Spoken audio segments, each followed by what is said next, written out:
Para jamaah kaum muslimin wal muslimat rahimakumullah, jadi nu jelas jadikanlah diri urang jelema pinter nu sakumaha ceuk Kangjeng Nabi, yakni ciptakeun takwa di diri urang, piceunan hawa nafsu jeung beramal jang sabada maot. Cara guru-guru urang anu jelas, guru-guru urang geus pasti jasa lantaran tingali dina akhlak-akhlakna eta nu hesena adab jeung akhlak. Udang geus angger we setengah 4 guru takdi imah tuluy mawa lampu cempor make jas anu hideung anu geus label teh terus ka mushola kukula sok dituturkeun datang ka ayeuna hese neangan sosok nu model kos kitu istiqomah di samping guru-guru anu lain ilmu nama babar. Lamun urang nyaritakeun ilmu samsiah kudu jubat secara ilmiah babari nu hese teh adab sedengkeun sinar ilmu lain ku ilmu ku adab. Mun nyaritakeun Imam Syafi'i tentang adab, Imam Malik tentang adab, Imam Hambali Hanafi kabeh tentang adab. Hati-hati dengan adab. Ieu guru urang sadayana katingali ilmuna teu biasa bae tapi adabna teu pernah loba omong, teu pernah codeka, teu pernah nanau, ngajar bae. Aju begitu ngaji ka Cilongok lapora, kukula diulah, abaji ulah tuh lah ngaji ka dieu. Seuri bae jana. Ngaji deui minggu ngobrol. Dek ngaji dibejakeun ulah ngaji ka dieu, abaji batu ya kolot, kula bae lah. Jeung Ki Nurjaya begitu tah ngaji teh. Kebengeunang di takolan mah gitu. Jeung takoleun panjana mah. Ngaji baik ayat cerita impian geus masalah mantak terus datang ke akhir hayat jadi bejakeun ka sasaha moal kukula nyana ngimpi mantak kaju haji ka ditu. Gitulah para jamaah kaum muslimin wal muslimat rahimakumullah, ialah al-kais jelema pinter orenganan mandana nafsah jelema anu bisa nundukeun hawa nafsuna wa amila lima ba'dal maut ngamalkeun jangka belah ditu ka alam barzah jeung selanjutna. Dimimitian ku urang sebagai santri janusara kolak mah mayoritas mah keur carita mayoritas urusan ka ditu mah urusan Allah. Loba anu tadi dina sakola diangkat jadi wali ge aya, polisi ge polisi anu tadi dia polisi diangkat jadi wali aya, ai nikahkeun teh mah benernya jadi wali mujmir. Geus kitulah para jamaah kaum muslimin wal muslimat rahimakumullah, urang ulah leutik hate lantaran urang mah lain berpatokan ka pujangga-pujangga barat, pujangga-pujangga nu ayeuna aya di urang mah berpatokan ka ucapan Kangjeng Nabi urang, Kangjeng Nabi Muhammad sallallahu alaihi wasallam koreganan nu pinter mah inna aqyasal kais cek Abu Bakar Siddiq adalah at-taqwa. Lamun jelema anu puang bloon-bloonna ialah al-khianat, jelema anu khianat. Urang jadi jelema tapi mengkhianati diri urang. Urang jadi anak ngakhianati urang sebagai anak anu jadi bapak. Urang jadi santri mengkhianati diri urang kanu jadi guru. Urang jadi rakyat mengkhianati, tetapi timbanganna tetap timbangan syara. Lain sakhianat khianatna. Mantak loba jelema kuari kiai dikiaikeun horeng pengkhianat kiai sebabnya teu make aturan timbangan syara dikiaikeun secara zahir horenganan nyana pengkhianat kiai. Kos gitulah para jamaah kaum muslimin wal muslimat rahimakumullah dina pangaosan malam ieu supaya urang ngopi nyonto ka madzhabul arba akhlakna jeung adabna luhur teuing belah ditu nama nu belah dieu bae guru-guru urang.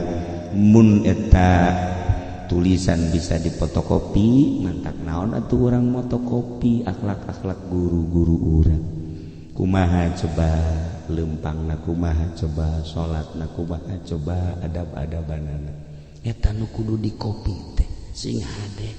Lamun nyaritakeun tentang murid ka guru, guru ka murid geus teu kawadahan lobana para ulama-ulama ieu mah ala kadar guru urang bae nu aya di dieu. Malah salah sahiji murid Imam Syafi'i, Imam Ahmad bin Hambal nyana selama 40 tahun teu pernah salat sunnah teu ngadoakeun ka Imam Syafi'i selama 40 tahun terus-terusan. Bahkan anakna nu ngaranna Abdullah Naros, abah aya abah sih eta ngadoakeun bae ka Imam Syafi'i Imam Syafi'i guru abah kok terus-terusan didoakeun teu maot guru abah.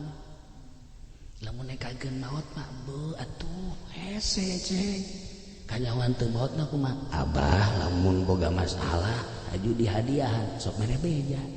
Ya Allah ya Rabbi nya rampung batur mentak ulah dianggap bahwa guru urang teh maot. Lamun urang nganggap guru urang maot urang moal aya adab, tetapi lamun urang nganggap guru urang teu maot pinuh ku adab terus bae hadiah terus bae kiriman. Hanya Allah nu maha uningan nu mantak jelema nu luhur ilmuna nu muncar ilmuna pasti selalu nyana teh berhubungan jeung guruna. Terus-terusan macakeun Fatihah, terus-terusan macakeun zikir. Teu kudu dibeja-beja ka batur, hanya dirina lah jeung Allah. Ilmu mah babari diaji ditalar, tapi ketika ngaji adab jeung akhlak ieu lah nu hese. Nu katingali ku kula guru kula di antarana Aang Baden di Picung, hese jasa akhlak eta. Hese ilmu nama aja babari atuh. Lamun ngaji bada magrib minajul abidi terus muka kita nyiwak rapi sila a'udzu heula sakumaha rek maca Quran bismillah dibaca sajam tita'aun maca bismillah ka maca sabaris ke dilugotan utawi jeung ikuna lalaguna beres kakarak dihartikeun sabaris sajam eta nu hesena adab jeung akhlakna. Hudang geus angger we setengah 4 guru takdi mah tuluy mawa lampu cempor make jas anu hideung anu geus label teh terus ka mushola kukula sok dituturkeun datang ka ayeuna hese neangan sosok nu model kos kitu istiqomah di samping guru-guru anu lain ilmu nama babar. Lamun si ieu bapak wallahu a'lam boro-boro urang anakna ge jan puguh maca hadiah kanyana jarada kanya nyerian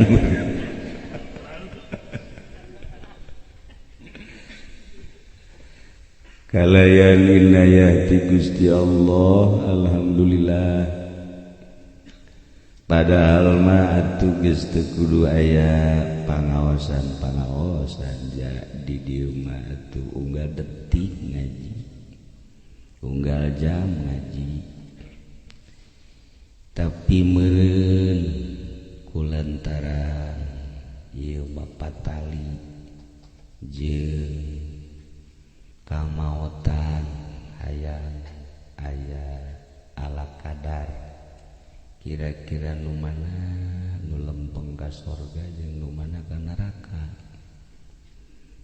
Ai nu ngararaji mah geus moal birek deui pasti teh mah ka sorga.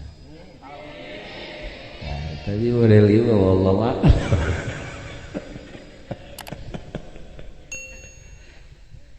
Di dieu make sorban ge. Kejas.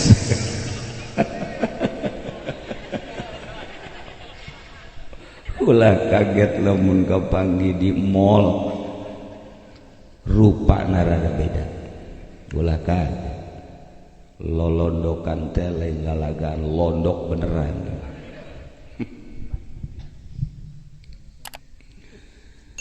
Para jamaah kaum muslimin wal muslimat rahimakumullah teka rasa 100 poin di awal nyalateun nguburkeun ayat kejadian anu unik waktu nu mapagkeun sim kuring datang turun di mobil aya budak leutik kaset nirilik milu ka masjid di masjid nyalateun bareng datang ka makam di makam ngobrol marah di makam selesai badang sababaraha poe kulat melengel cari eta budak detik saha jadi caringin mah nu kasep kitu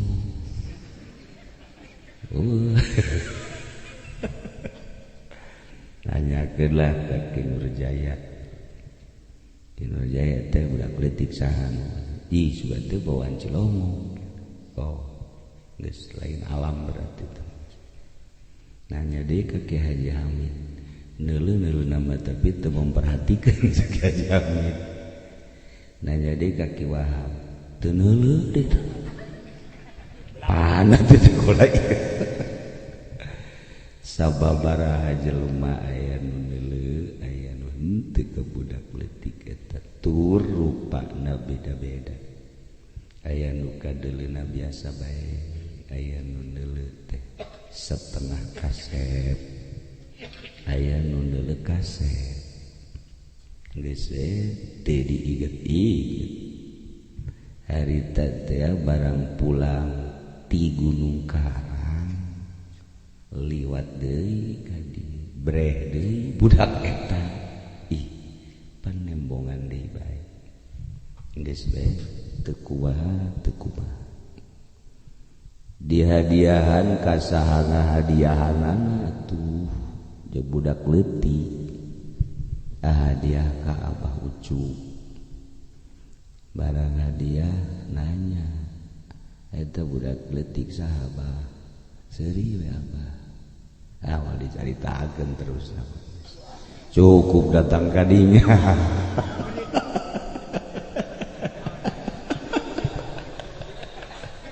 geus datang ka dinya bae obrolan garitu mah teu meunang atuh tawa atuh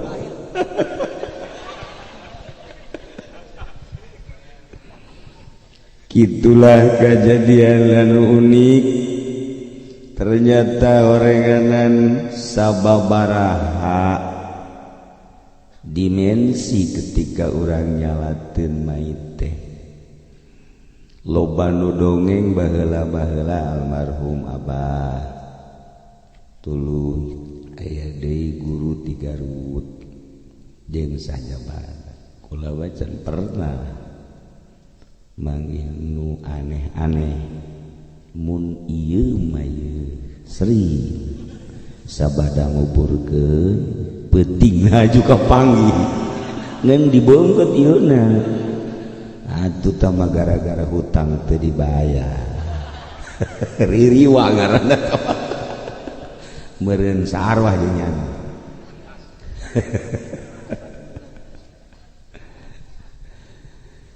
para jamaah kaum muslimin wal muslimat rahimakumullah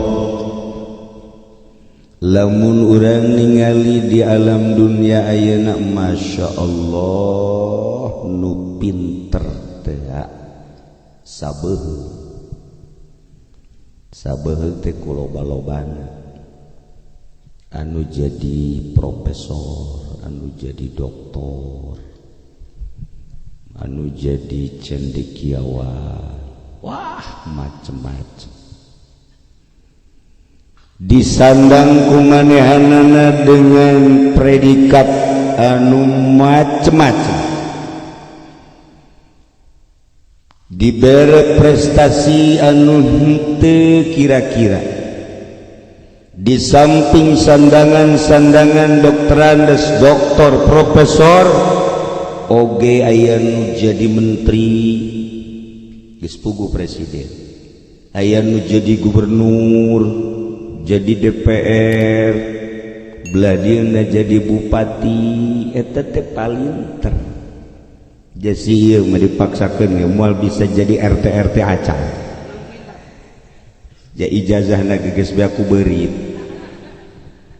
teu pinter masalahna tu palinter pohar angkat topi urang ka jelema pinter teh bisa ngelola segala rupa negara teu kira-kira pinter teh deui baik di dalam negeri di luar negeri kapinteran teh sangat menonjol, terbukti dina pengelolaan nu aya di Indonesia bae heula ulah di luar negeri geus teu kajag ku urang kapinteran teh dibandingkeun jeung urang nu nyantri asana leuk-leuk neuleuk kapinteran batur. Aju sakolana ge pan di Australia, di Amerika, di Jerman, kamari aya nu bebeja di duaan dek sakola ka Jerman, aya deui nu bebeja urang Bandung nu hiji ka kanan dek ka Amerika, nu hiji ka Jerman. Batur mah sarakola teh geus puguh kami Roma loba jasa amis di jero tapa loba ambalayah geus pokona nu ka Mekah, nu ka Madinah, nu ka Yaman balikna palinter dibandingkeun jeung urang anu sapopoe teh ngan sakadar ngaji teh sakadaya urang. Guru nongkrong aya urang daek ngaji, aya urang teu mah tu guru-guru urang-urang nyayongkeun guru los tabehan ku sia tongkrong. Urang geus kitu ngaji ieu mah karasa ku kula gitu maksudna mah ai ente mah leuwih ti kula atuh. Urang mah geus kitu teh teu kacaritakeun urang mah pinter teh deui. Batur mah ketika baralik sakola di luar nagreg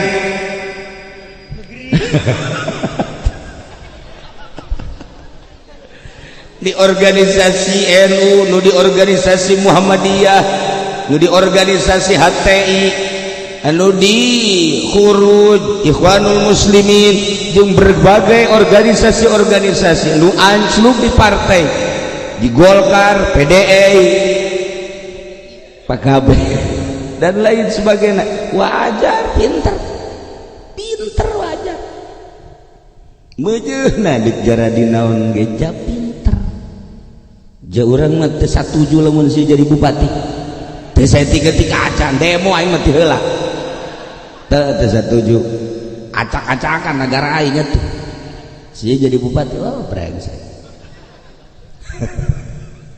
maksudnya bodoh. Itu pala linter, masya Allah mejehna. Tinggal orang bae bengong di bidang perpolitikan nu pinter teh lain saeutik. Berderet ayeuna teh anu neuk hayang jadi presiden, berderet anu ayeuna hayang jadi menteri, teu kabaragian.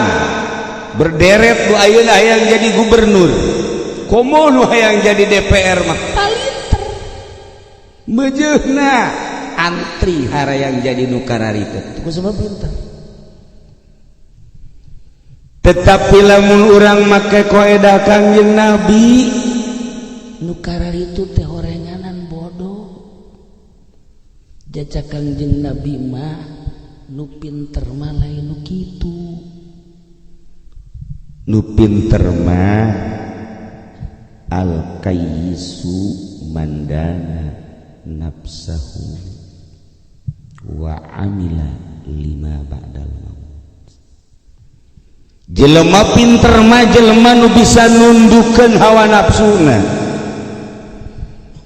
teu daekeun dibawa ku hawana nafsu teh, teu daekeun dibawa sakaba-kaba, tunduk nafsu teh, nundukkeun hawa nafsu jeung beramal jangsa geusna pae. Eta pinter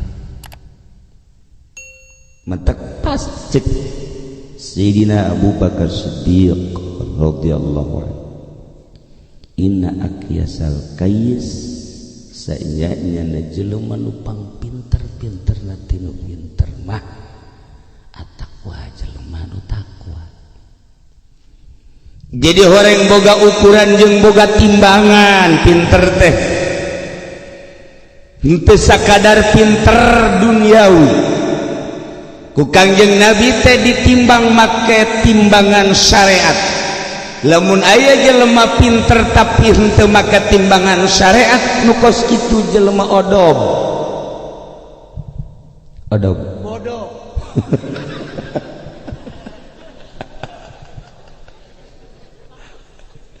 menang jana jadi presiden tapi teu pake timbangan syariat pinter teh cak nafsuna masyarakat halayak rame nyaritakeun pinter tapi cak Kangjeng Nabi lamun nyana ngajujurung nafsuna presiden tinggal presiden odob ke presiden menteri tinggal menteri boleh jana jadi gubernur boleh jana jadi bupati boleh jana jadi DPR tapi teu make timbangan syariat odob bodoh lamun nu bodoh ajiz ngaranna ajiz lain aziz ajiz jelema anu bodoh nu lemah man atsba'a nafsahu hawa wa tamanna lillah jelema nu nuturkeun hawa nafsuna sanggeus nuturkeun hawa nafsu nyana bersandar ngarep-ngarep ka sorga ka Allah tolol beda goblok jelema jadi presiden teu akur jeung syariat haju hayang ka sorga odog jelema jadi menteri aju yana korupsi teh tanda nutur hawa nafsu aju ngarep-ngarep ka sorga boloon jelema aing menuduhkeun ka dieu boloon lain ka menteri jadi dua dimensi ya bodoh eta nu kitu teh boleh jadi bupati boleh jadi DPR teu make timbangan syariat cak Kanjeng Nabi ieu Pak bodoh jana bima la yantiqu anil hawa in huwa illa wahyu yuha ucapan Kanjeng ucapan Gusti berarti jelema jadi bupati teu make timbangan syariat make hawa nafsu daek korupsi maling jeung sajabana eta teh nu kos kitu cak Allah bodoh geus urang hese-hese kos ka ditu negara urang teh dipimpin ku nu arodo barodo satungtung nutur-nutur hawa nafsu ja ari nu pinter mah nundukkeun hawa nafsuna dek jadi naon bae wa amila lima ba'dal maut beramal jang kaditu kaseberang jang paranti engke urang kaditu ka mana ka seberang ka mana ka Lampung ka mana odob bejeul aing nyebut odob ge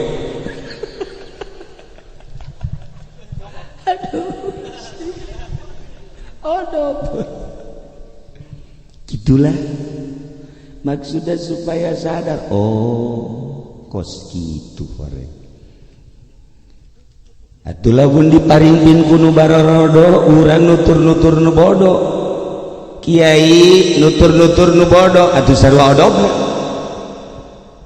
du bantak ayeuna ku kucuprakan kiai hayu jeung DPR kiai odob manya kiai nutur-nutur nu bodoh nya nama keur ngumbar nafsuna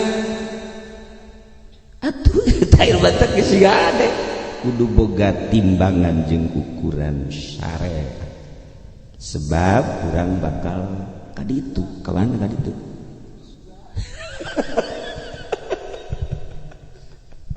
tuh gitulah urang di malam ieu teh mengenang 100 harina guru urang anu ku urang kabayang wajahna kabayang piawaina kabayang sobarna geus jelas kana mah teu pernah nuturkeun hawa nafsu kemudian manehana mah ngamalkeun jang kaditu ka alam nu itu teu mamri jam sabaraha bae waktu salat mamrih kaya eueuh nu ngaji wayah magahan-magahan bae wa amila lima ba'dal maut tah eta garak jelema pinter kos kitu malam ieu urang 100 bengenang jelema-jelema pinter khususna almarhum al-maghfurah 100 poena kabelah dituna guru simkuring guru urang sadayana belah dituna atuh guruna deui masya Allah etalah jelema-jelema palalinter inna aqyasal qais at-taqwa pang jujur-jujurna tinu jujur pang pinter-pinterna tinu pinter takwa nah ieu santri teh pang pinterna di dunia pang pinterna mun aya nyaho mah ieu teu dianggap ku nagara teh pajar lain jelema urang mah pajar monyet teu dianggap jelema ku cenah mah jeung teu aing mah malaikat nu nganggap ka urang sia mah dianggap pinterna teh ku juri urang mah ku Gusti Allah kenyataanna hadis nu tadi nganggap ka urang monyet nya pajar lain jelema pajar jelema orang pedalaman Sumatera lah naon lah emang ngai bentuknya mah jarore ieu sebenarnya mantap kaju tempat dilalaku ge eta bentuk jarore emang nu pinter mah kitu nu pinter mah ieu make jas make can pugu dibandingkeun nu liar mah can pugu hei lain deui ieu mah teh karung pinter nama jelema nu takwa ka Gusti Allah eta mah cekelan ku urang hese-hese teuing masya Allah kan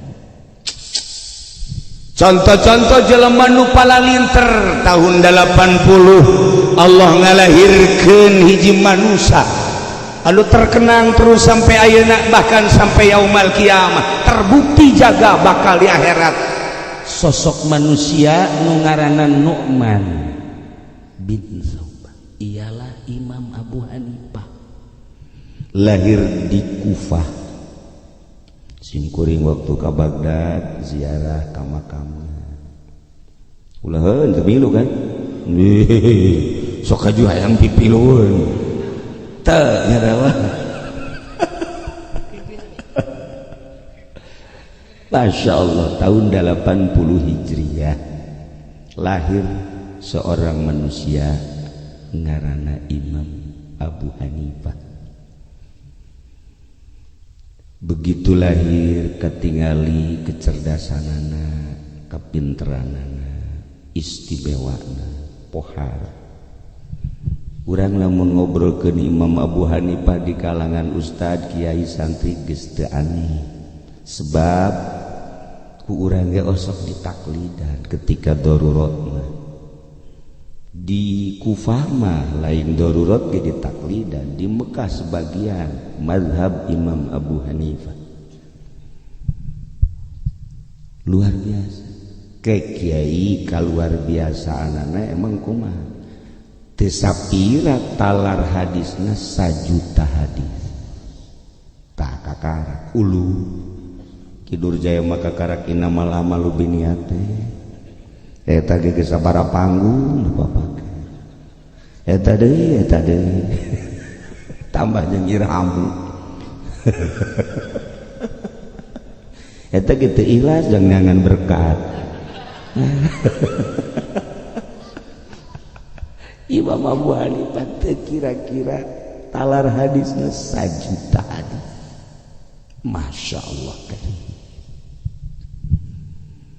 lamun nyaritakeun Imam Abu Hanifah pohar tidak jihad ilmu setelah talar hadis tuluy anjeunna ngaijtihad soal fikih Masya Allah jadilah rujukan saat eta eueuh duana manusia nu dipake anutan panutan hiji sadunya saat eta Imam Abu Hanifah satu ketika Imam Abu Hanifah teh teu daek ngadahar daging, padahal kahobina ngadahar daging embe. Timur Tengah kan hobi ngadahar daging embe. Ieu ge hobi ngan eueuh. Atuh hobi tinggal hobi aya eueuh mah teri deui. Jeung meuneun emang beungeut teri nya nama.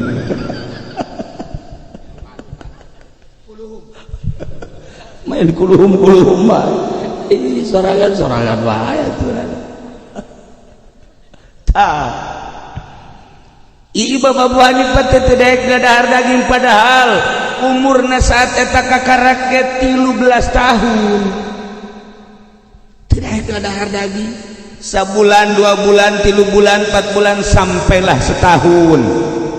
Aya anu pangangguran naros. Hanifah. Ai maneh teh kapan hobi ngadahar daging? Mohon. Kok saat ieu teu daek ngadahar? Asana geus mang bulan-bulan teu ngadahar daging kunaon? Cek Imam Abu Hanifah di lembur teh aya anu leungit embe. Berarti aya pamalingan embe. Geus kulantaran aya pamalingan embe, meureun embe dijual. Lamun embe dijual, dagingna kan dijual kula anti ngadahar daging hasil maling. Geus kula ayeuna emit heula moal ngadahar beusi daging nu didahar ku kula teh daging eta. Sataun teu ngadahar daging. Atuh pan ieu mah terus bae. Geus jaho ge ieu nang maling, heuh daging mah daging bae teh. Geus bae terus leg-leg bae. Satu ketika aya kiriman ti pemerintah daging, kemudian dipasak. Sanggeus tadi pasak Imam Abu Hanifah teu apaleun bahwa eta daging di pemerintah, kemudian nyana dahar ku Gusti Allah ditegor, begitu ngadahar sacomot 2 comot ka 3 comot lek Abu Hanifah langsung seueul. Ketika seueul keluar utah geus kautahkeun langsung kieu bae ngahaneng bae danya ai daging teh ti mana. Begitu ditanya horenganan, iya anu masakna bebeja daging kiriman ti pamarentah. Masya Allah, istighfarna poe eta 1000. Imam Abu Hanifah, apa dia mah proposal? Ti dibere BHS ku bupati teh marah. Sarua jeung si eta.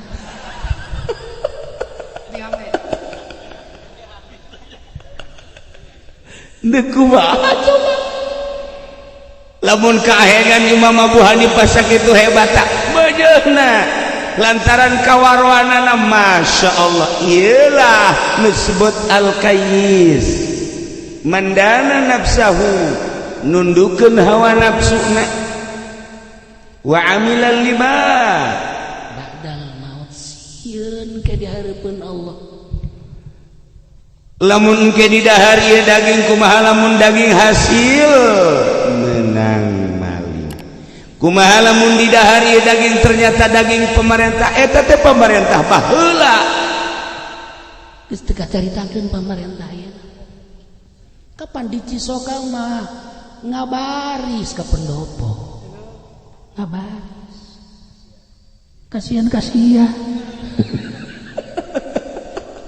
Iyalah kais bersinar ilmu teh kuwaro.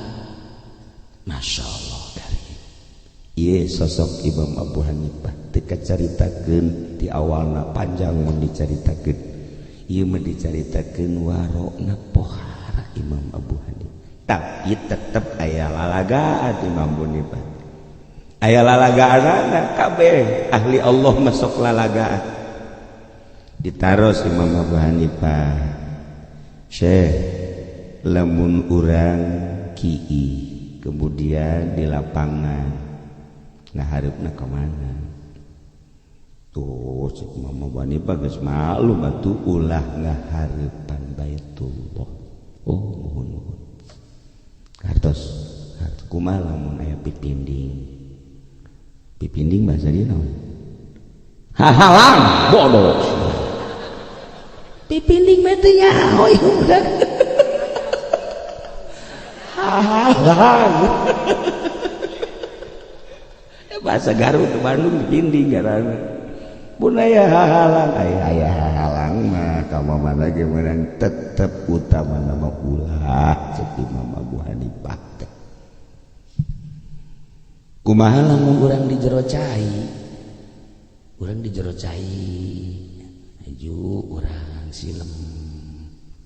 Taya mun kieu di jero cai. Aju urang wudu di jero cai ngaharepna ka mana? Lalagaan tetep memang bener. Lah ulah mikiran kos gitu. Mendingan ngaharep ka pakaian bae cenah jakena bersih anu mawa. Eta kan lalagaan ngaran. Bari ditinggalkeun ku Imam Abu Hanifah. Nu kitu bae ditanyakeun ka aing. Jadi lamun silem mah diempang dikali geus ulah nyaritakeun ngahareup ka mana deuleu baju bae beus aya anu teh tekan lalagaan garana geus ngahareup ka baju cek Imam Abu Hanifah tuh aya lalagaan sarua bae masyaallah. Etalah sosok Imam Abu Hanifah. Kaistimewaanna deui ketika Imam Abu Hanifah mantes pangaosan mapa di jalan aya jelema embung ka pangi nyipres ka sisi. Masyaallah aya naon cek Imam Abu Hanifah kok jelema teu daek manggihan apakah aing nu salah apakah terlalu isin atawa memang manehanana bendu ka aing di pikiran kunya liwat neuleuh aya keur nyelepeh gerakeun ka dieu ai maneh kunaon ieu mani nyilib nyisi embung kapanggih embung paamprok kunaon punten Imam abdi pan gaduh hutang.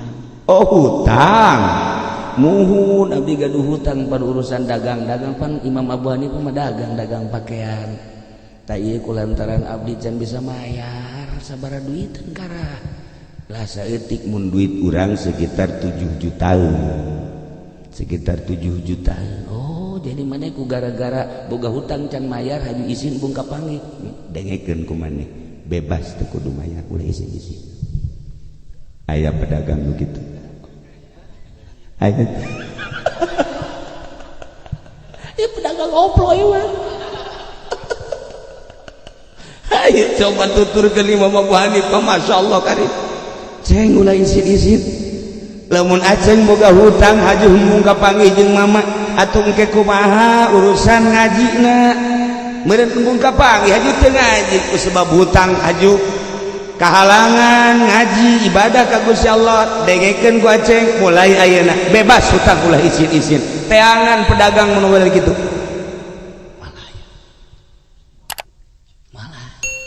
eta kakara kiji aya deui Imam Abu Hanifah teh barang beli ka hiji awewe samping begitu beli sabaraha hargana oh ieu teh cenah 2 dirham cek Imam Abu Hanifah ulah 2 dinar uang emas ulah sakitu tanyakeun heula ka batur kukula mah wani ieu 4 geus cek cenah 2 bae 4 tanyakeun heula ka batur ternyata hargana batur wani 5 dinar.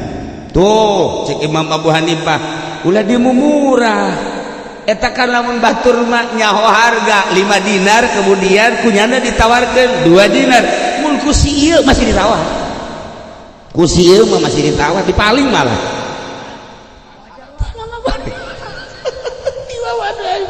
Abu Hanifah malah dibejakeun ulah kitu cek Imam Abu Hanifah kula untung engke didinya ngarumas. Ieu keistimewaan Imam Abu Hanifah teu pernah ngarugikeun batur boga hutang dibebaskeun balanja ketika terlalu murah kumanehna dibejakeun nu aslina ngangeunahkeun ka batur dagang ngeunaheun ka balerea ngaji ngeunaheun ka balerea naon bae ngangeunahkeun nu mantak sinar ilmuna terus ila yaumil qiyamah. Etalah Imam Abu Hanifah Al-Qais tahun 93 Hijriah lahirlah seorang manusia di Madinah Malik bin Anas.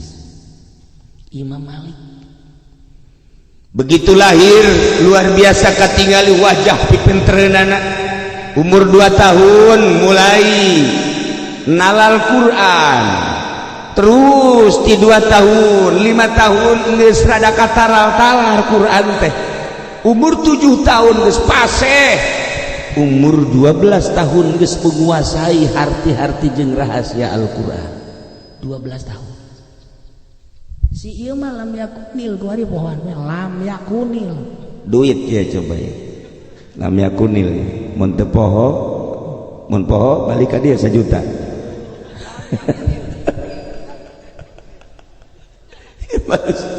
Imam Malik Masya Allah karim.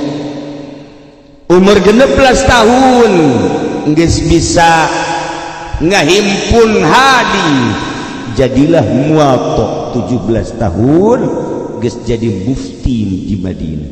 Ketenaran Imam Malik luar biasa. Ya Allah ya Rabbi, jumlah nu katalar di luar kepala 1 juta hadis. Lamun ejeng anu sajen-sajenna 1.500.000 hadis. Ilah Imam Malik muwatta. Ketika Imam Syafi'i lahir tahun 150 pas kematian Imam Abu Hanifah. Imam Syafi'i mah Muhammad bin Idris Al-Quraisy sami ngan Imam Idris bapakna nyabak ke Syria Syam, maka pindahlah ke Gaza. Di Gaza Palestina lahirlah Imam Syafi'i. Menang 1 tahun tidinya dibawa ke Mekah. Tumbuh di Mekah Imam Syafi'i. Saenggeusna Imam Syafi'i gede 7 tahun talar Quran dengan fasih. Umur 8, 9, 10 tahun hayang masantren ke Imam Malik ke Madinah. Imam Malik geus ngadenge bahwa bakal boga murid ngaran Syafi'i. Geus kabaca ku Imam Malik aing bakal boga murid wali. Geus ngomong Imam Malikna di Madinah, moal kebel deui bakal datang murid aing wali. Urang mah lain, Pak. Moal kebel deui garong datang ka dieu. Tah aya kuari gitu mana. Deres lagi dek ngaji garong-garong ge. Masya Allah eta Imam Malik kacerdasanana, kacaangan hatena bisa nempo pi muridin nu bakal datang. Ya Allah ya Rabbi, murid gakmul urang. Taha makna nyarita ka Imam Syafi'i aya maneh rek berangkat mengaji ka ditu dirasiapkeun atuh naon nu deuk diaji. Cik Imam Syafi'i mak kula ka Madinah hendak ngaji kitab Muwatta sebab guru kula di Madinah Imam Malik ngajarkeun hadis Muwatta. Jumlah hadisna 9.000 hadis nu terangkum dina eta kitab Muwatta. Maka abdi rek ngalah 9 poe Muwatta di Mekah katalan. 9 poe eta si otak kumaha teh? Urang mah ieu labziatun menang dibaca 5 wajah bae. Asal keluar bae ti guru jadi 7 labziat. Narkib geus 5 ge teteng 7 deui. Masya Allah eta otak war. Nalar Muwatta 9.000 hadis cuman 9 poe. Allah karim. Tanya kumaha mana Syafi'i insyaallah mah. Naon udah diaji Muwatta mah kitabna aya geus aya di otak mah. Iraha mah nalar 9 poe abdi nalar kitab Muwatta insyaallah nu kaliwat. Cak mana boga anak aing mantap ya kos ieu. Umur 10 tahun 7 tahun talar Quran anu pas sehat paseh 10 tahun talar Muwatta. Begitu berangkat ke Madinah Imam Syafi'i datang ke Madinah geus dipapag ku Imam Malik dibejakeun ka murid nu lain. Murid nu wali teh ieu lain dia ieu salah aing atuh kunaon ka dieu mesti kajadian. Ya Allah ya Rabbi Gusti Allah eta otak lamun ku urang ditafakuran ya karim Masya Allah luar biasa amat makhluk Allah diberi kapinteran teh lain lalagaan al-kayyis mandana nafsahu wa amila lima ba'dal maut. Begitu ditanya ke Imam Malik Syafi'i di dia diaji kitab naon muwatta kitabna aya alhamdulillah di mana kitabna geus aya di dieu kabeh cek Imam Malik geus aya laporan cenah ti malaikat bahwa maneh mah geus talar eta ngomong kitu deui parah eta mah bu guru teh lain lalagaan Masya Allah kacaritakeun batu terus we diaji teh kebel atuh gaji geus talar beres ngaji ku Imam Malik dipersilahkan untuk membuka pengajian-pengajian di mana baik umur 12 tahun lamun guruna umur 17 tahun Imam Malik ngajar jadi mufti Imam Syafi'i umur 12 tahun eta otak ya Allah ya Rabbi al-kayyis pinter kos gitu. Itulah para jamaah kaum muslimin wal muslimat rahimakumullah aya nu naros Syafi'i ari eta sih bisa tatalaran jeung hajuh henteu kenaon kaluar deui eta naon kitu ngaranna ilmu kumaha teh bisa kos kitu ilmu masa kumaha guruku la Imam Malik al ilmu ad-din ilmu adalah agama maksudna kumaha lamun jelema endek ngupu agama lamun jelema endek hayang beragama tingali di mana neangan ilmuna sebab agama eta adalah kumaha ilmuna di mana neangan ilmuna di dinyalah nyana bakal beragama mata kula salah guru lantaran lamun salah bae guru agamana bakal mencong lamun urang ngaguru lah ti jelema nu bener bakal beragama nu bener ngaguru lah ti nu setengah bener agama bakal setengah bener ngaguru ti ilmu nu mikung guruna urang ge bakal mikung ieu modal kos kieu hakekok lho teu jelas ai ngomong marifat ai duit pamarentah deleg-deleg kan ieu mah kadua ti orek koros jamun ngarendeng teh cak orang koros tak kakain eta Masya Allah Imam Syafi'i sing hade ngucapkeun ieu guruna al ilmu ad-din ilmu adalah agama urang dek hayang luhur agamana kumaha ilmuna jeung di mana nyokot ilmuna sing hade urang hayang ibadah aju urang sakola bae terus SMA sekolah kuliah iraha dek bisa ibadah lain jurusan ibadah tamu kos kitu lain jurusan ibadah dek hayang jadi juri di DPR sekolah dek hayang jadi kamangmang di PNS sekolah tapi lamun dek hayang jadi tukang ibadah sekolah jurusan sebab cek Imam Malik ulama al ilmu ad-din agamana deuleu ilmu tuh urang bae jeung nu masantren can wau jeung Allah kumonyana rese wau jeung Allah tah ieulah Imam Syafi'i boga murid Imam Hambali tahun 164 lahir tokoh-tokoh mazhab nu opat ieulah anu terus datang ka ayeuna nu mudawan Imam Ahmad bin Hambal nyana terus masantren tapi tetep sosok Imam bin Hambal teh resep lalagaan sarua bae ngan patuh jasanya ka Hindu kos Imam Hanafi keistimewaan Imam Hanafi teh kumaha di antara kapatuhan Imam Hanafi anu punjul langsung diangkat kewalianana ketika indungna nanya ka Imam Hanafi naon mak geus he aju tapi ieu mah kaluar di getih aja geus gitu kumaha mah pang nanyakeun coba ke Kiai Abdurrahman.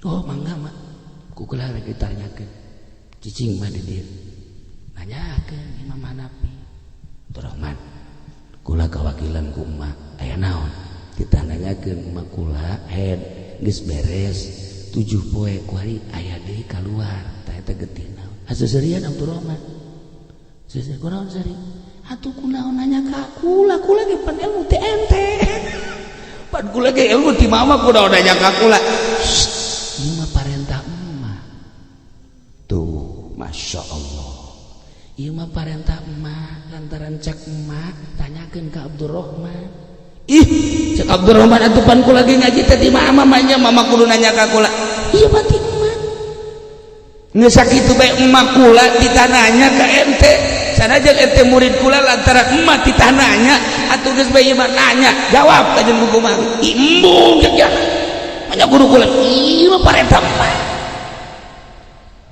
coba lamun si ieu mak aku nanya ka ditu teh yo gudang ilmu ya Imam Hanafi masya Allah terbalik Imam Hanafi terbalik di imam murid hayang dijawab ceri Imam Abdurrahman teh ceri Hanafi masya Allah tuh kalau mau bisa ngejawab tetep imam timah yang boga jawaban kieu atuh geus kitu mama cek mama kumaha ih aya cek mama tuh kitu-kitu geus atuh pang nanya pang ngabejakeun ka emak kitu geus atuh kitu mah geus langsung datang ka emak kumaha napi cek Abdurrahman jajana jawabna kitu-kitu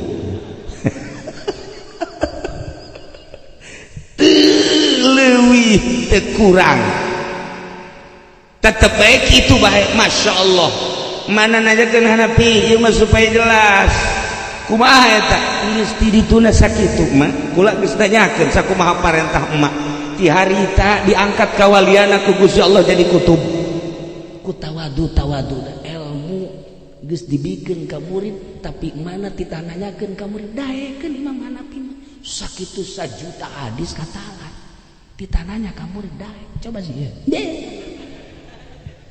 cadu aing kudu nanya ka murid teh heula aing Fatul Muin di bulu bitis, Alpias di kumis, Jamul Jawab mah bulu irung. Tahun deui aing. Kuari seperti karar itu, masya Allah Imam Abu Hanifah ronjak ditaikeun kewalianana ku Gusti Allah, ku tawadu daek nanya, ieu teh lantaran nurut ka induk Al-Kais.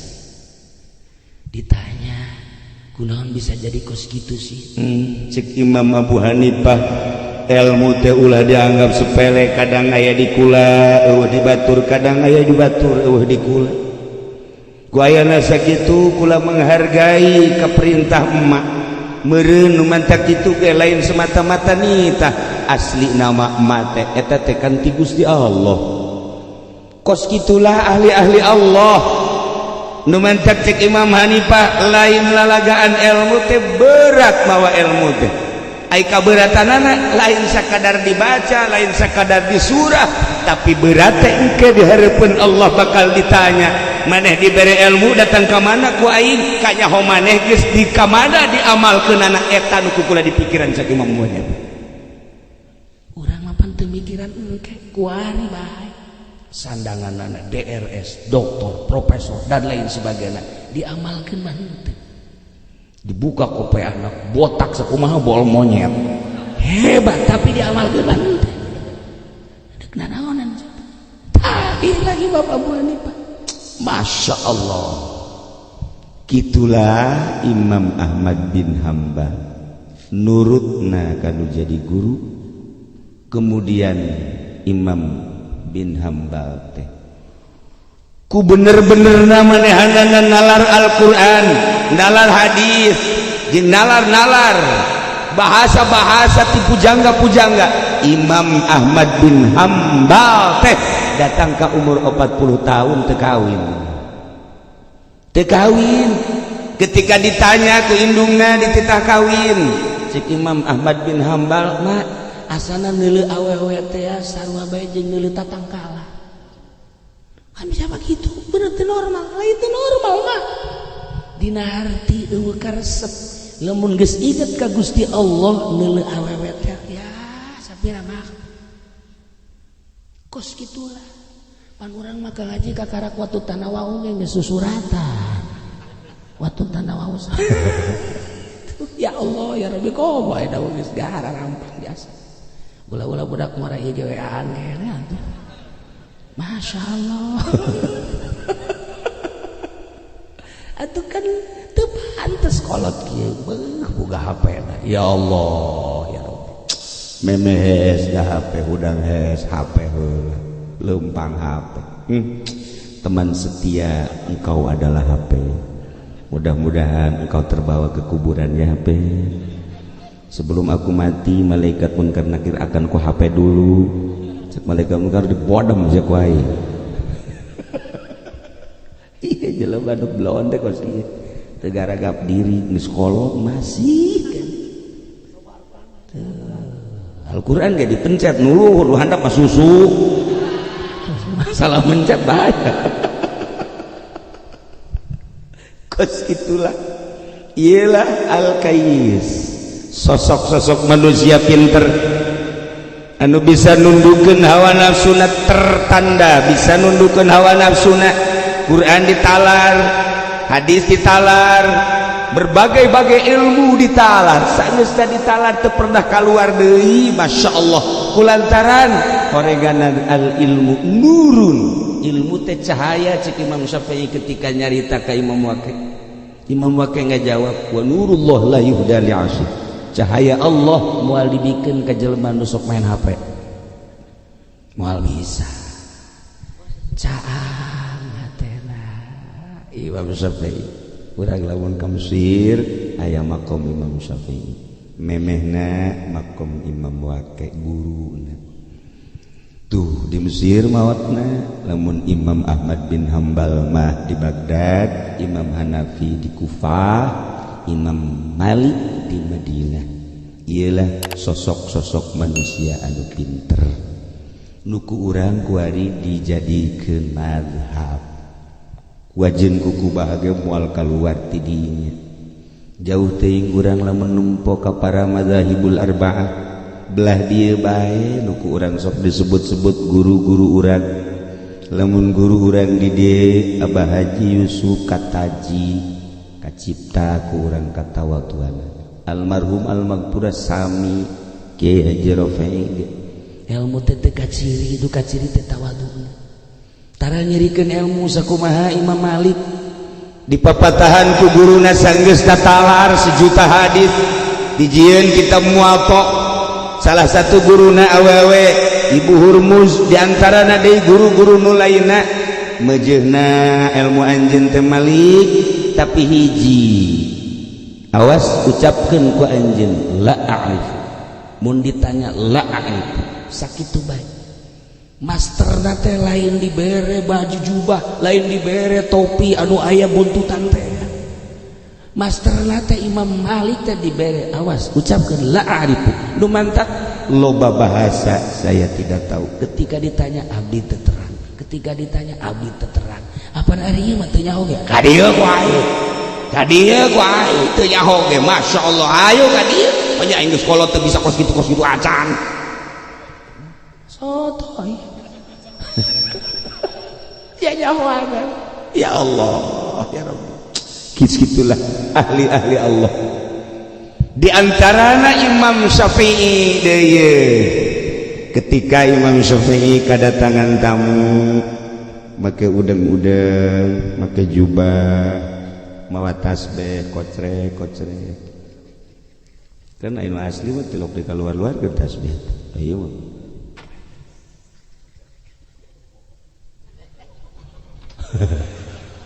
Ayak bari gitu loh.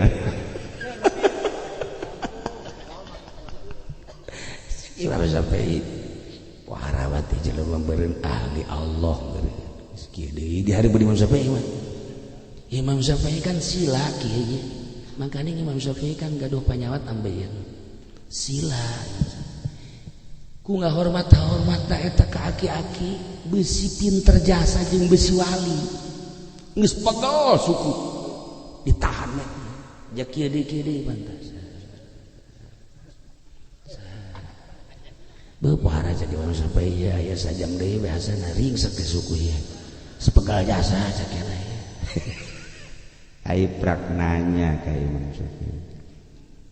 Imam Syafi'i ari qobliyah zuhur si sabaraha rakaat berarti bodoh pertanyaan geus lah cek Imam Syafi'i ke kula ngalonjorkeun suku heula cek waduh tuh eta kan lalagaan ngaranna kula nu mantak nahan geus sugan teh sia pinter oregaran bodoh ieu lonjorkeun heula kieu nya bodoh berarti tadi aing teh kudu heuras ieu suku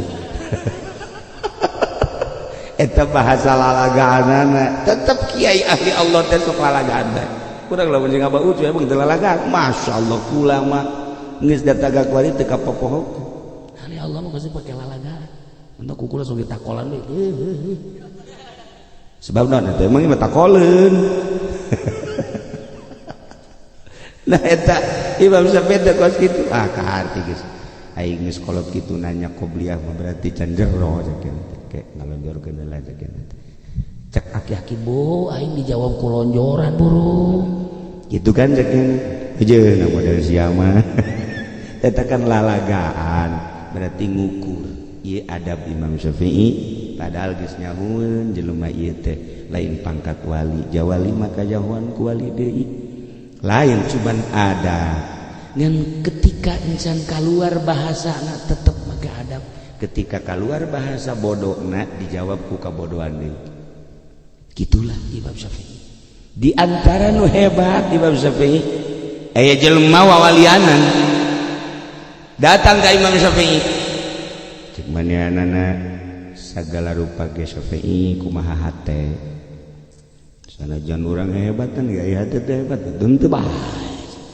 hate sagala rupa ge tuh sadajan urang make jubah ai hate teu beres teu beres sadajan urang teu dahar ai hate teu beres teu beres bae urang kadeuluna hebat ibadahna ai hate teu beres bae kumaha hate bae istimewa pokona mah hate cek Imam Syafi'i teh kan urusan zahir mah zahir urusan hate mah hate cek nya beda tuh ari urusan hate mah urusan batin ari urusan fikih mah urusan zahir tuh bisa tetap jaknya kumaha hate jelema mah Syafi'i kuharat Imam Syafi'i ya geus teu naon ieu mah lain jawaban cek keneh mah kudu dipraktekeun cek Imam Syafi'i kabeneran peutingna aya undangan ngariung diajak ngariung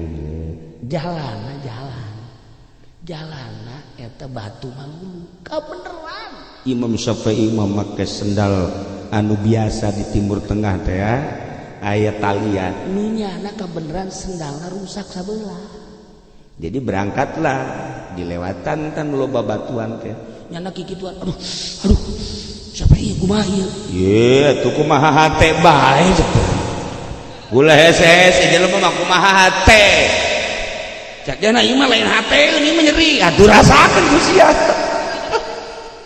batak ge urusan zahir jawabna kudu ku zahir ulah ku hate waduh cek Imam Syafi'i ieu mah bisa dijawab lamun lain kudu dipraktekeun kitulah wali Allah Subhanahu wa taala ngajawab ka para muridna ka para penanyana aya nu dijawab langsung ku bahasa aya anu dipraktekeun rasakeun geus sia leg-leg hate tuh cek nya geus teu kuat ieu mah hatena bae nu bersih cek Imam Syafi'i atuh hate bersih ge cenah mah rusak dampal kajeun asal hate mah aduh teu kuat cek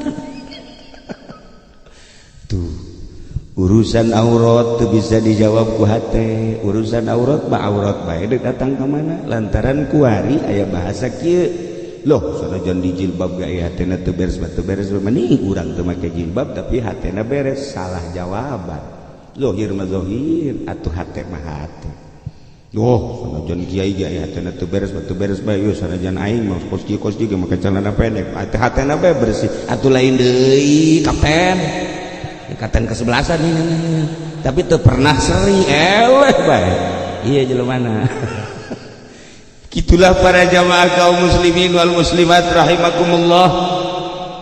Nuku urang dicaritakeun jelema-jelema kayis, jelema-jelema nu pinter. Anu urang teh nuturkeun aranjeunna terlalu jauh ka madzhabul arba'ah maka guru urang bae ieu urang nuturkeun almarhum almaghfurlah Abah Haji Rafai akhlakna nu hese. Ilmuna mah gampang urang disadap. Urang nuturkeun almarhum almaghfurlah Abah Haji Yusuf di dieu ilmu nama gampang dicoret ku urang tuluy ditulis ku urang tapi akhlakna nu hese teh. Lamun Imam Malik jaritakeun ngaji teh 20 tahun anu 18 tahun belajar akhlak 2 tahun ngan belajar ilmu 2 tahun belajar ilmu geus kasadap kabeh tapi akhlak 18 tahun sakitu hese. Imam Syafi'i nyaritakeun 12 tahun 10 tahun pake ngaji akhlak teu kapanggih-panggih. Ilmu bababari diaji ditalar tapi ketika ngaji adab jeung akhlak ieu lah nu hese. Nu katingali ku kula guru kula diantarana Aang Baden di Picung hese jasa akhlak eta. Hese ilmu nama bababari atuh. Lamun ngaji bada magrib minajul abidin terus muka kita nyiwak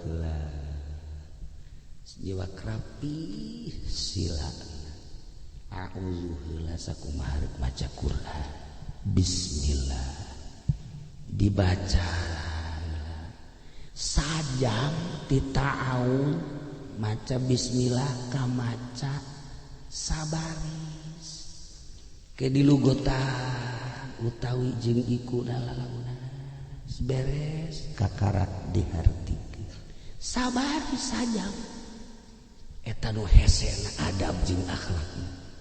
Hudang geus angger we setengah 4 guru tak di imah tuluy mawa lampu cempor make jas anu hideung anu geus label teh terus ka mushola ku kula sok dituturkeun datang ka ayeuna hese neangan sosok nu model kos kitu istiqomah di samping guru-guru anu lain ilmu nama babar. Lamun urang nyaritakeun ilmu samsiah kudu jubat secara ilmiah babari nu hese teh adab sedengkeun sinar ilmu lain ku ilmu ku adab. Mun nyaritakeun Imam Syafi'i tentang adab, Imam Malik tentang adab, Imam Hambali Hanafi kabeh tentang adab. Hati-hati dengan adab. Ieu guru urang sadayana almarhum Mispuguh Abah Haji Yusuf nukuari Abah Haji Rafai katingali ilmuna henteu biasa bae tapi adabna henteu pernah loba omong teu pernah codeka teu pernah nanau ngajar bae. Aju begitu ngaji ka Cilongok lapora ku kula diulah Abah Haji ulah tuh lah ngaji ka dieu seuri bae jana ngaji deui minggu ngobrol dek ngaji dibejakeun ulah ngaji ka dieu Abah Haji batu ya kolot kula bae lah jeung Ki Nurjaya begitu tah ngaji teh kebengeunang di takolan mah gitu jeung takoleun panjana mah teu jarek ngaji bae aya carita impian geus masalah mantak terus datang ke akhir hayat teu dibejakeun ka sasaha moal ku kula nyana ngimpi mantak kaju haji ka ditu. Kitulah sosok almarhum almaghfurlah Kiai Haji Rafai bahkan anakna pernah dibawa ka Cilongok hayang kabeh di dieu ye ngaji ngan hanjakal teu betah masalah ngaji di mana ge ngan ieu bekat caritakeun nyana ku tawaduna jeung teu loba omongna mantak ketika nguburkeun aya nu hadir lain lalagaan jeung lain sambarang kula ge ngarasa kataji jeung aneh. Kitulah para jamaah kaum muslimin wal muslimat rahimakumullah ialah al-kayis jelema pinter orenganan mandana nafsah jelema anu bisa nundukeun hawa nafsuna wa amila lima ba'dal maut ngamalkeun jangka belah ditu ka alam barzah jeung selanjutna. Dimimitian ku urang sebagai santri janusara kolak mah mayoritas mah cerita mayoritas urusan kaditu mah urusan Allah. loba tapi di sekolah diangkat jadi wali ge aya, polisi ge polisi anu tadi jadi polisi diangkat jadi wali aya, ai nikahkeun teh benernya jadi wali mujmir. Geus kitulah para jamaah kaum muslimin wal muslimat rahimakumullah, urang ulah leutik hate lantaran urang mah lain berpatokan ka pujangga-pujangga barat, pujangga-pujangga nu ayeuna aya di urang mah berpatokan ka ucapan Kangjeng Nabi urang, Kangjeng Nabi Muhammad sallallahu alaihi wasallam, horeganan nu pinter mah inna akyasal kais Abu Bakar Siddiq adalah at-taqwa. Lamun jelema anu puang bloon-bloonna ialah al-khianat, jelema anu khianat. Urang jadi jelema tapi mengkhianati diri urang. Urang jadi anak ngakhianati urang sebagai anak anu jadi bapak. Urang jadi santri mengkhianati diri urang kanu jadi guru. Urang jadi rakyat mengkhianati, tetapi timbangan anak tetap timbangan syara. Lain sakhianat khianatna. Mantak loba jelema kuari kiai dikiaikeun horeng pengkhianat kiai, sebabnya itu make aturan timbangan syara, dikiaikeun secara zahir horenganan nyana pengkhianat kiai. Kos gitulah para jamaah kaum muslimin wal muslimat rahimakumullah, dina pangawasan malam ieu supaya urang ngopi nyonto ka madzhabul arba akhlakna jeung adabna luhur teuing belah ditu nama nu belah dieu bae guru-guru urang. Mun eta tulisan bisa dipotokopi mantak naon atuh urang motokopi akhlak-akhlak guru-guru urang. Kumaha coba lempangna, kumaha coba salatna, kumaha coba adab-adabanana, eta nu kudu dikopi teh sing hade. Lamun nyaritakeun tentang murid ka guru, guru ka murid, geus teu kawadahan lobana para ulama-ulama ieu mah ala kadar guru urang bae nu aya di dieu. Malah salah sahiji murid Imam Syafi'i, Imam Ahmad bin Hambal, nyana selama 40 tahun teu pernah salat sunah teu ngadoakeun ka Imam Syafi'i. Selama 40 tahun terus-terusan, bahkan anakna nu ngaranna Abdullah Naros, abah aya abah sih eta ngadoakeun bae ka Imam Syafi'i, Imam Syafi'i guru abah. Kok terus-terusan didoakeun teu maot guru abah mah. Lamun nekakeun maot mah beuh atuh hese ceng. Kanyawan teu maotna kumaha? Abah lamun boga masalah aju dihadiahan sok mere beja. Ya Allah ya Rabbi nya rampung batur. Mantak ulah dianggap bahwa guru urang teh maot. Lamun urang nganggap guru urang maot, urang moal aya adab. Tetapi lamun urang nganggap guru urang teu maot, pinuh ku adab, terus bae hadiah, terus bae kiriman. Hanya Allah nu maha uningan, nu mantak jelema nu luhur ilmuna, nu muncar ilmuna, pasti selalu nyana teh berhubungan jeung guruna. Terus-terusan macakeun Fatihah, terus-terusan macakeun zikir. Teu kudu dibeja-beja ka batur, hanya dirina lah jeung Allah. Gitulah para jamaah kaum muslimin wal muslimat rahimakumullah. Jadi nu jelas, jadikeunlah diri urang jelema pinter nu sakumaha ceuk Kangjeng Nabi, yakni ciptakeun takwa di diri urang, piceunan hawa nafsu jeung beramal jang sabada maot. Cara guru-guru urang anu jelas, guru-guru urang geus pasti jasa lantaran tingali dina akhlak-akhlakna. Gitulah para jamaah kaum muslimin wal muslimat rahimakumullah. Urang doakeun guru-guru urang di dieu, Abah Haji Yusuf, Abah Haji Rafa'i, Abah Haji Rasam, Abah Haji Abdurrahman, mudah-mudahan sadayana dihampura sakabeh dosana, dicaangkeun di kuburanana, dilegakeun di kuburanana, dibere kanikmatan kubur ku Gusti Allah Subhanahu wa taala.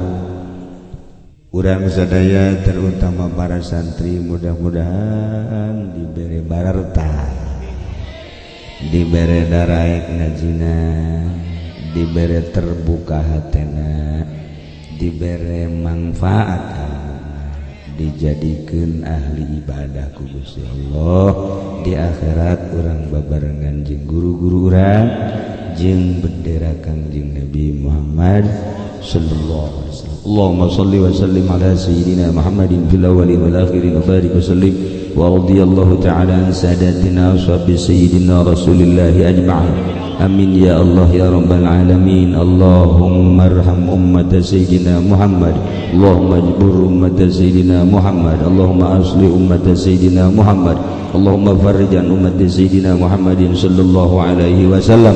Allahumma anfa'na bima 'allamtana wa 'allimna ma yanfa'una wa zidna ilman wa yaqinan wa zidna ilman wa yaqinan wa zidna ilman wa yaqinan. Walhamdulillahi ala kulli hal wa na'udzu billahi min kulli hali ahli an-nar. Allahumma hdina siratal mustaqim, Allahumma hdina siratal mustaqim, Allahumma hdina siratal mustaqim, siratal ladzina an'amta 'alaihim minan nabiyyin was-siddiqin wasyuhada'i was-shalihin wa hasuna ulaika rafiqa. Dzalikal fadlu minallahi wa kafa billahi 'alima. Wa sallallahu ala jami'il mursalin walhamdulillah.